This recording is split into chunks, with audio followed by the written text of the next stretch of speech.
کہا چاچا یزید کا لشکر تو بڑا بزدل ہے، اگر چند قطرے پانی میرے حلق سے گزرے تو میں سارے کاٹ کے لے آؤں گا آپ کے پاس، چند قطرے۔ لیکن تھوڑی دیر گزری، عمر بن سعد کہنے لگا اکیلے اکیلے جاؤ گے تو علی کا پوتا ہے، یہ سب کو مار دے گا، کٹھے جاؤ۔ چاروں جانب سے تیر برسے، ایک تیر لگا آ کے گردن کے پیچھے، بس جناب سیدنا قاسم بن حسن گھوڑے سے نیچے گرے تو جناب زینب حوصلہ کر کے آنسو سمیٹ کے کہنے لگی میں دیکھ رہی ہوں پردے کے پیچھے سے حسین میرے بھائی کا بیٹا گر گیا ہے، جا اسے اٹھا کے لا۔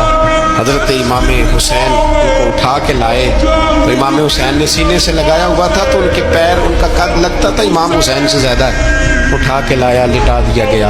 امام حسین کے اپنے بڑے بیٹے میدان میں نکلنے کو علی اکبر نام ہے۔ جب جن لوگوں نے حضور کو نہیں دیکھا تھا وہ جب کہتے نا ہم نے نبی پاک کا دیدار نہیں کیا تو بتاؤ کس طرح کے تھے، تو بتایا جاتا تھا کہ جناب علی اکبر کا دیدار کرو، ہم شبیہ مصطفیٰ۔